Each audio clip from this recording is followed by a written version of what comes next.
दिखाई दी है और कुछ मतदान केंद्र जो आज इस चौथे चरण में मिसाल पेश करते हुए दिखाई दे रहे हैं। तो लोकसभा चुनाव का आखिरी चरण वोटिंग शुरू हो चुकी है, 2 घंटे बीत चुके हैं, जिसे लेकर लोगों में काफी उत्साह भी दिखाई दे रहा है। सुबह से ही मतदान केंद्रों पर वोटिंग के लिए मतदाता पहुंच रहे हैं, भारी भीड़ नजर आ रही है। शाजापुर, अलीराजपुर, मंदसौर, रतलाम, बुरहानपुर, पुनासा, ये 6 तस्वीरें इस वक्त आपके सामने हैं।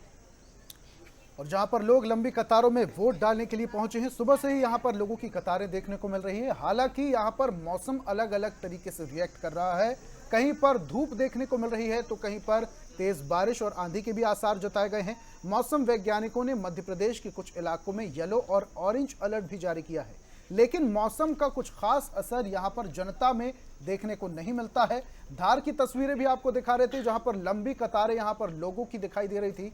पुरुषों के साथ साथ सहभागिता महिलाओं की भी यहां पर दिखाई देती है।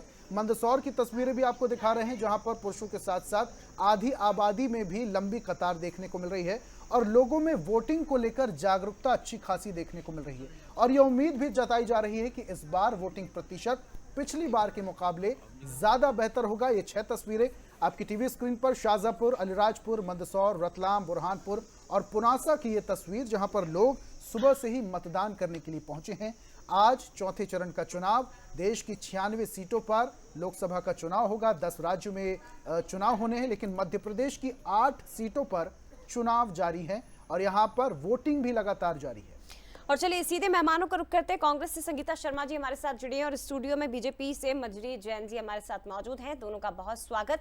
सबसे पहले ओपनिंग रिमार्क आपसे मंजरी जी, क्या कहेंगी? महत्वपूर्ण चरण है, चौथा अंतिम चरण लोकसभा चुनाव का, और प्रधानमंत्री हाल ही में यहाँ पर पहुंचे थे। बीजेपी के तमाम दिग्गजों ने जोर लगाया।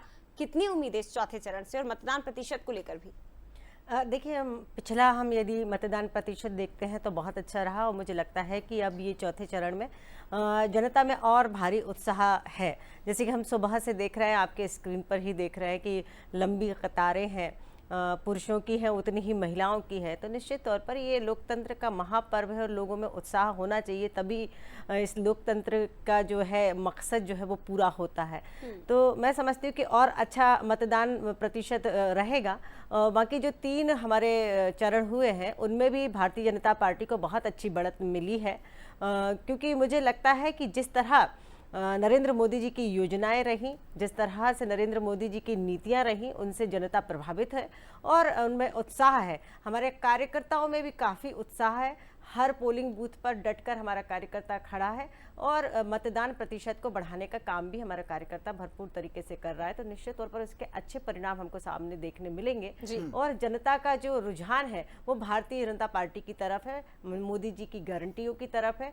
तो हम भारतीय जनता पार्टी जो है इस बार रिकॉर्ड मतों से हर लोकसभा सीट को जीतने जा रही है। खैर मंजरी जी, ये दावा तो लगातार तमाम पार्टियां कर रही हैं, तमाम प्रत्याशी भी कर रहे हैं, लेकिन इसका फैसला जनता के हाथों में है और 4 जून को स्पष्ट हो जाएगा कि जनता ने किसे चुना है। फिलहाल वापस से आऊंगा आपके पास, संगीता जी का रुख कर लेते हैं। कांग्रेस प्रत्याशी हमारे साथ जुड़ी हुई हैं। संगीता जी, इस बार चौथे चरण का चुनाव मालवा निमाड़ में फोकस, कांग्रेस का सबसे ज्यादा फोकस। इंदौर सीट की भी बात करेंगे, धार मालवा की भी बात करेंगे। आपका रिएक्शन जल्दी से इस चौथे चरण के चुनाव को लेकर। देखिए, ये लोकतंत्र के महापुरुषों मध्य प्रदेश का जो है, मुझे डिस्टर्ब हो रहा आवाज में। जी, आपकी आवाज पहुंच रही है, कहिए। मुझे रिपीट हो रही है। संगीता जी, अपना वॉल्यूम स्लो कर लीजिए, जो भी आपका डिवाइस वहां पर ओपन हो उसका वॉल्यूम स्लो कर लीजिए, शायद स्पष्ट आएगी आवाज। जी, अपनी बात भी रखिएगा संगीता जी। हेलो जी, सुन पा रहे हैं, कहिए। हाँ जी, तो जो चौथे चरण का और अंतिम हमारे मध्य प्रदेश का है, क्योंकि 7 चरणों में चुनाव हो रहे हैं, तो जहां हम बात कर रहे हैं मालवा निमाड़ की, तो वहां पर कांग्रेस पार्टी के लिए बहुत ही अच्छा पॉजिटिव हम देख रहे हैं, क्योंकि वहां पर लगातार जनता के बीच में जो माहौल चल रहा है, जो हमने भी देखा है, हमारी चर्चा भी हुई है वहां पर, तो वहां स्थिति ऐसी बन गई है कि देश में आज तक आदिवासियों के लिए जो कार्य किए हैं, पैसा एक्ट से लेकर उनको जो अधिकार दिलाने का कार्य किया है, वो कांग्रेस पार्टी ने किया है। और जब माननीय राहुल गांधी जी वहां पर पहुंचे थे, तो जो बढ़ चढ़कर वहां के आदिवासियों ने हिस्सा लिया था और राहुल गांधी जी को जिताने के लिए जिस तरीके से नारे लगाए थे, उससे ये साफ प्रतीत होता है कि राहुल गांधी जी की तरफ और देश की जनता का झुकाव अब एक ऐसी पार्टी की तरफ है जो देश को विकास करके देती है, झूठे वादे, झूठी घोषणा और सबका साथ सबका विकास जैसे झूठे वादे नहीं करती है। जिस भारतीय जनता पार्टी की 2014 में सरकार बनी थी और तब से लेकर आज तक अगर आप देखेंगे तो इन्होंने लगातार देश की जनता के साथ धोखा किया है, छल कपट किया है, उनसे वोट तो लिया है पर उन्हें भ्रमित करके लिया है। तो आप देखिए कि आदिवासियों के साथ मध्य प्रदेश में सबसे ज्यादा अत्याचार हुए हैं, उनके ऊपर पेशाब तक की गई है, उनको 10-10 फीट गड्ढों में गाड़ दिया गया है और कहीं कहीं तो आदिवासी हॉस्टलों में महिलाओं। संगीता जी, मेरा एक काउंटर क्वेश्चन है मैम, जिन घटनाओं का आप जिक्र कर रही हैं ये विधानसभा चुनाव से पहले हुए थे। ये बात बिल्कुल सही है कि आदिवासी मतदाताओं का झुकाव, उनका रुझान कांग्रेस की तरफ जरूर होता है, लेकिन विधानसभा चुनाव के समय उसका नतीजा आपके पक्ष में बिल्कुल भी नहीं आया। जो घटनाएं हुई वो विधानसभा चुनाव के पहले हुई थी और उनके नतीजे सबके सामने हैं। जया जी, अगर विधानसभा चुनाव निकल गए और आदिवासियों से जो अत्याचार हुए, क्या उसे हम भूल जाए? नहीं, बिल्कुल भी नहीं मैम, आप तो विपक्ष में आप उठाइए उन मुद्दों को। के साथ अत्याचार, अन्याचार, उनके साथ बलात्कार, उनकी बेटियों का यौन शोषण जो किया है, क्या विधानसभा चुनाव निकलने के बाद हम उसे भूल जाए?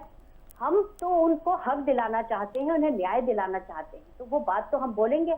आप बताइए कि भारतीय जनता पार्टी के नेता हमारे कांग्रेस के नेताओं के 20-20 साल पुराने बयान और यहाँ तक कि मोदी जी तो 70 साल पुरानी बातें करते हैं, तो क्या चुनाव निकलने के बाद उन बातों को प्रधानमंत्री जी को नहीं बोलना चाहिए या भाजपा के नेताओं को नहीं बोलना चाहिए?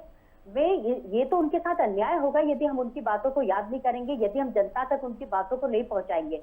और जनता के बीच में पहुंचाना इसलिए भी जरूरी है कि जिस पैसा एक्ट को लेकर कांग्रेस पार्टी ने इतनी मेहनत की, आज भारतीय जनता पार्टी इस पैसा एक्ट के नाम पे आदिवासियों को धोखा दे रही है, उनके वोट ले हासिल करना चाह रही है। ठीक है, लेकिन संगीता जी आप 70 साल पुराने बयानों की बात कर रहे हैं, ना सिर्फ बीजेपी बयान दिखा रही है बल्कि आपके प्रत्याशी को भी अपने पाले में ले रही है, तो कहीं ना कहीं कमी तो कांग्रेस पार्टी में भी है। विधानसभा और लोकसभा चुनाव को हम टारगेट करके बात नहीं कर रहे हैं, हम बात कर रहे हैं कि उनको सही न्याय मिले, क्योंकि भाजपा ने उन्हें हमेशा छल कपट और धोखा ही दिया है, उनके साथ कोई न्याय नहीं किया है। आप देखिए, जिस भाजपा के नेता ने आदिवासी के ऊपर पेशाब की थी, आज वो कहाँ है? जिस आदिवासियों के ऊपर भाजपा के कई नेताओं द्वारा यौन शोषण किए गए, आज उनको कहाँ न्याय मिला? संगीता जी, लेकिन इस पर आवाज उठाना भी तो आपका ही दायित्व है, विपक्ष में आप हैं तो आपका दायित्व बनता है इस मुद्दों को उठाना। क्षेत्र में आती है जिसके परिवार को गड्ढे में गाड़ दिया संगीता जी, मेरी आवाज पहुंच पा रही है? आज तक न्याय नहीं मिला। तो मैं ये चाहती हूँ कि यदि चुनाव कितने भी आ जाए, मुद्दे नहीं भटकना चाहिए, मुद्दों पर हमको अडिग रहना चाहिए और उन मुद्दों पर चर्चा जरूर करना चाहिए जिससे आदिवासियों तक यह। ठीक है संगीता जी, शायद आप तक हमारी आवाज नहीं पहुंच पा रही है, लौटेंगे मैम, लौटेंगे आपके पास। मंजरी जी क्या कहेंगी? आदिवासी, ये बात सही है मैम, आप कितना भी प्रयास करें लेकिन आदिवासी जो उत्साह है, जो उनका रुझान होता है वो कांग्रेस की तरफ जाता है और बीजेपी के सामने ये चैलेंज है कि आप आदिवासियों को अपने पक्ष में कर सके, क्योंकि विधानसभा चुनाव के समय हमने उसके नतीजे देखे हैं, कड़ी टक्कर आदिवासी वोटर्स देता है और बीजेपी कांग्रेस बराबरी पर खड़ी रही। आपके सामने नहीं है चुनौती, क्योंकि जिन मालवा निमाड़ की सीटों पर हम आज बात कर रहे हैं उनमें ज्यादातर आदिवासी बाहुल्य सीटें हैं। देखिए जया जी, मैं समझती हूँ कि जो काम आदिवासियों के उत्थान के लिए, उनके विकास के लिए भारतीय जनता पार्टी की सरकार ने की, वो कांग्रेस ने कभी नहीं की। कांग्रेस ने तो हमेशा वोट बैंक की राजनीति की, उनको सिर्फ वोटर की तरह यूज़ किया। अगर मैं थोड़ा पीछे जाती हूँ, माननीय पूर्व प्रधानमंत्री अटल बिहारी वाजपेयी जी के टाइम की बात करूँ तो जनजातीय मंत्रालय भी अगर किसी ने दिया तो माननीय अटल बिहारी वाजपेयी जी की सरकार ने दिया। दूसरा, यदि आप पैसा एक्ट की कांग्रेस बात करती रही, जैसे कि अभी संगीता जी कह रही थी पैसा एक्ट की बात तो हम करते थे, तो आप बात ही करते रहे, लेकिन लाया कौन? लाया तो भारतीय जनता पार्टी की सरकार ने ना। आपने तो सिर्फ उनको भ्रमित किया, बरगलाया और इसके अलावा कुछ नहीं। लेकिन आज हम परिस्थितियां देखते हैं कि बदली हैं और निश्चित तौर पर आदिवासी भाइयों को भी ये समझ में आया है कि कांग्रेस ने हमेशा शोषण किया है। यदि उत्थान किया है, यदि समाज की मुख्य धारा में जोड़ने का काम किया है तो भारतीय जनता पार्टी की सरकार ने और उनकी योजनाओं ने। अब आपको मैं ये बताना चाहती हूँ कि किस तरह से हमने, जैसे आज हम पीएम आवास की बात करते हैं, तो पीएम आवास के तहत सबसे अधिक आदिवासियों को हमने आवास दिए और यदि वो अपना आवास बनाते हैं तो उनको रेत भी वहां से फ्री दी जा रही है। नहीं, लेकिन फिर आदिवासी आपका साथ क्यों नहीं देते? आदिवासी देखिए पिछले चुनाव में साथ दिया है, और देखिए भारतीय जनता पार्टी की सरकार पर विश्वास है, चाहे वो आदिवासी हो, चाहे वो दलित हो, चाहे महिला हो, चाहे युवा हो, चाहे किसान हो। अब ये विश्वास बढ़ा है, मोदी जी की गारंटी के प्रति उनका विश्वास बढ़ा है। आप देखिए दशकों इस देश के अंदर कांग्रेस की सरकार रही, जो एक मूलभूत जो सुविधा देना चाहिए थी महिलाओं के महिलाओं की सम्मान के लिए, लेकिन और आदिवासियों के सम्मान के लिए माफ कीजिएगा, बड़े निवेदन के साथ मैं आपको बात बीच कर में रही से रो रहा हूँ। हूं। शौचालय जैसी एक ठीक है। व्यवस्था कांग्रेस की सरकार 60 सालों में नहीं दे पाई, जो आज भारतीय जनता पार्टी की सरकार ने दी। ये सोचने वाली बात है, बुनियादी जरूरतों को आप पूरा ठीक नहीं है, कर पाए। बुनियादी जरूरतों की आप बात करें मंजरी जी, लेकिन उसके बावजूद जो ज्यादा प्रभाव देखने को मिलता है, ज्यादा रुझान देखने को मिलता है आदिवासियों का, वो कांग्रेस पार्टी की तरफ देखने को मिलता है। यही वजह है जब पूर्व मुख्यमंत्री शिवराज सिंह चौहान तीन बार यहां पर मेगा शो करते हैं आदिवासियों के लिए, आदिवासियों के बीच में जाते हैं, चार धाम बनाने की बात करते हैं आदिवासियों के लिए, तो कहीं ना कहीं आदिवासियों को खींचने की कोशिश तो की गई, वोट बैंक के तौर पर खींचने की कोशिश की गई, या वाकई उत्थान करने की कोशिश की गई? क्योंकि जमीनी स्तर की अगर बात करें तो कहीं ना कहीं आदिवासी बहुल इलाके हैं ऐसे जो पिछड़े हुए दिखाई देते हैं, जहां आज भी ना सड़कें हैं, ना अस्पताल है, ना मूलभूत सुविधाएं हैं। देखिए मैं आपकी इस बात से बिल्कुल भी इसलिए इत्तेफाक नहीं रखती हूँ क्योंकि मैं खुद आदिवासी इलाकों में काम करती हूँ, और मैं गई हूँ वहाँ, महिलाओं से मिली हूँ, वहाँ पुरुषों से मिली हूँ, वहाँ के बच्चों से मिली हूँ। आज एकलव्य स्कूल दिए, आज भगवान बिरसा मुंडे जी को पहचान यदि उनका मंदिर बनने जा रहा है तो भारतीय जनता पार्टी की सरकार के कार्यकाल में बनने जा रहा है। जनजातीय समुदाय के जितने भी नायक थे, जितने भी क्रांतिवीर थे, यदि उनको पहचान देने का काम किया है तो भारतीय जनता पार्टी की सरकार ने किया। चाहे रानी कमलापति हो, चाहे रानी दुर्गावती हो, चाहे बिरसा मुंडे हो, चाहे टंटया मामा हो, तो ऐसे कई नायकों को यदि पहचान दी है उनको, तो भारतीय जनता पार्टी की सरकार ने दी। कांग्रेस की सरकार ने तो हमेशा सिर्फ एक ही परिवार को महिमा मंडित करने का काम किया है। बीजेपी आदिवासियों के लिए जो कर रही है वो आप गिनाते हैं, कांग्रेस उन कामों को गिनाती है जो आदिवासियों के पक्ष में नहीं हुए हैं, जो नेगेटिव चीजें हैं, जैसा कि संगीता जी भी गिना रही थी। मैं आपके पास भी लौटूंगी संगीता जी, आपका रिएक्शन बहुत जरूरी है इन तमाम बातों को लेकर। लेकिन तुलसीराम सिलावट उन्होंने क्या कुछ कहा है वो भी जरा आप सुन लीजिए। बंसल न्यूज से खास बातचीत उन्होंने की, और आज इंदौर में क्योंकि चुनाव है तो उनकी भी साख दांव पर है। क्या कुछ कहा, सुनिए। रावत जी, आज इंदौर के लिए बड़ा दिन है, कैसे देखते हैं? मतदान का महापर्व है। ये महापर्व में हम लोग सब खुद मतदान करने जा रहा हूँ। इंदौर जब भी कुछ करता है अद्भुत करता है, और मोदी जी के नेतृत्व में, मुख्यमंत्री जी के नेतृत्व में हमारे जो भाजपा के प्रत्याशी हैं शंकर ललवानी जी आज सारे रिकॉर्ड तोड़ने वाले हैं।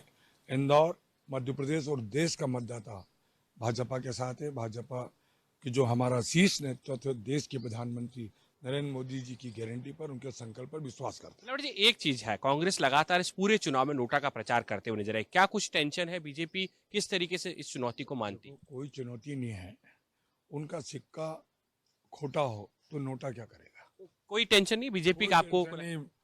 बीजेपी हमेशा से, क्योंकि बीजेपी को आशीष देश के एक मतदाता का है, भाई का, बहन का, तरुण का, बेटी का, बेटे का, इसलिए हमें कोई तनाव नहीं है। लेकिन कांग्रेस से कह रही है कि उनका खोटा सिक्का तो बीजेपी ने चुरा लिया है। एक बात सुनो, अपने परिवार को संभाल नहीं पाते, पूरी कांग्रेस बिखरी है। कांग्रेस का है, आप बदलाव। अक्षय बम जी जो भाजपा की रीति नीति को देखकर आए हैं, उन्होंने क्या क्या आरोप लगाए? भाई उन्होंने ही लगाया, हम नहीं लगाए, उनके प्रत्याशी ने लगाए। आज वो हमारे परिवार में आए। आप जानते हो कि हमारा परिवार जिसको लाता उसका सम्मान भी करता है। ये तुलसीराम जीता जागता उदाहरण। एक आखिरी सवाल है, सांवेर में आपने बहुत मेहनत की है, इस विधानसभा में क्या कुछ लीड? मध्य प्रदेश में पिछली बार भी सांवेर टॉप 10 में आई थी, क्योंकि वहां के मतदाता का आशीष हमेशा से भाजपा को मिलता है। अभी भी भाजपा का भरपूर आशीर्वाद सांवेर से मिलने वाला। जी हाँ, अब ये परिवार के साथ में मंत्री तुलसी सिलावट यहाँ से रवाना हो रहे हैं उनके घर से, और कुछ ही देर में मतदान केंद्र पर पहुंचेंगे। और आप देखें कि किस तरीके से यहाँ पर बीजेपी पूरी तरीके से कॉन्फिडेंट है।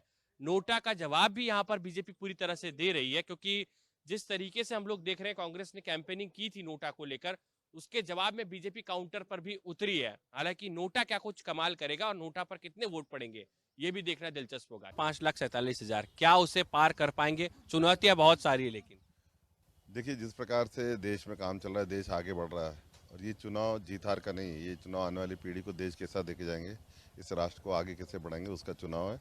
और इंदौर की जनता जागरूक है, भरपूर आशीर्वाद देगी। एक और चीज है, कांग्रेस लगातार नोटा को प्रमोट कर रही है लालवानी जी, पूरी ताकत से कहीं ना कहीं यहाँ पर कांग्रेस जुटी हुई थी कि नोटा में ज्यादा से ज्यादा वोट डले। क्या आपको लग रहा है कि नोटा टेंशन बढ़ाएगा बीजेपी? इंदौर की जनता प्रशिक्षित है, शिक्षित है और समझदार है, वो कभी भी ऐसे झांसे में नहीं आएगी। आपको नहीं लगता है कि इस बार कोई इंदौर में ज्यादा मतदान नोटा पर हो सकते हैं? बिल्कुल नहीं होगा। क्या क्या मान रहे हैं, उम्मीदें इतनी क्यों है? क्या मोदी जी का विजन है, उसी को लेकर कहीं बीजेपी कॉन्फिडेंट नजर आ रही है? बिल्कुल मोदी जी का विजन है, देश जिस प्रकार आगे बढ़ रहा है सब लोग मोदी जी के साथ हैं और उसी का परिणाम है कि यहाँ से ऐतिहासिक जीत होगी। चलिए, ऐतिहासिक जीत की उम्मीद यहाँ पर बीजेपी कर रही है। और आप देखें शंकर लालवानी जो यहाँ पर तमाम लोगों के साथ में पहुंचे हैं और ये भगवा कपड़ों में कहीं ना कहीं नजर आ रहे हैं। भगवा मय बीजेपी भी है और यही कहीं ना कहीं यहाँ पर बीजेपी की तस्वीर साफ तौर पर नजर भी आ रही है। लेकिन अब देखना होगा किस तरीके की यहाँ पर जो है वो साफ तौर पर इंदौर में परिणाम सामने आते हैं। नोटा को लेकर बीजेपी कोई टेंशन में नहीं है, बीजेपी कह रही है कि हम टेंशन में नहीं है, लेकिन क्या कुछ समीकरण होंगे ये भी देखना दिलचस्प होगा। जितेंद्र के साथ पीयूष पारे, बंसल न्यूज़, इंदौर।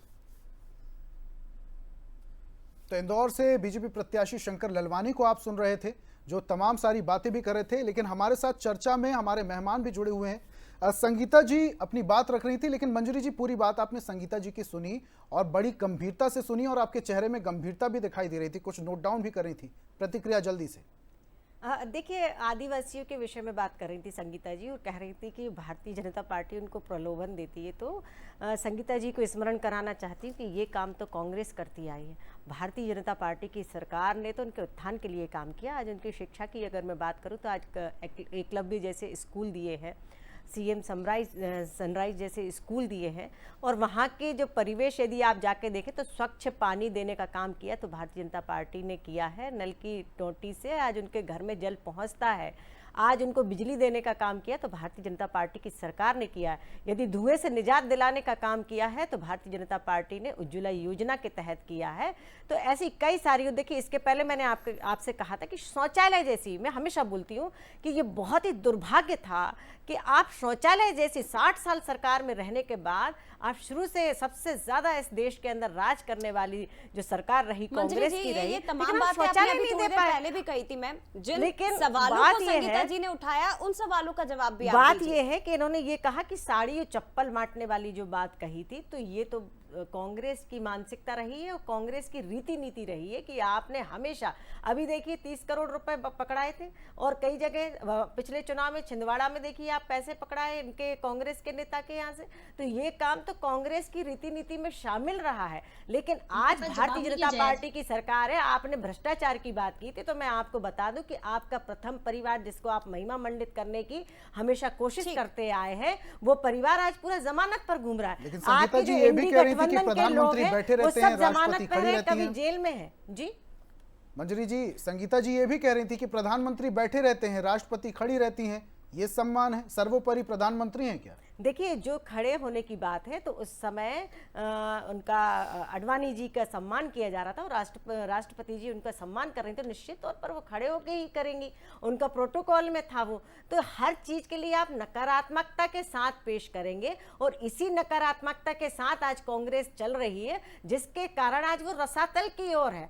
आज जनता ने पूरी तरह कांग्रेस को नकार दिया है। और देखिए, आज में सिर्फ हम देश की बात ना करें, नहीं संगीता जी मेरी बात पूरी नहीं हुई है।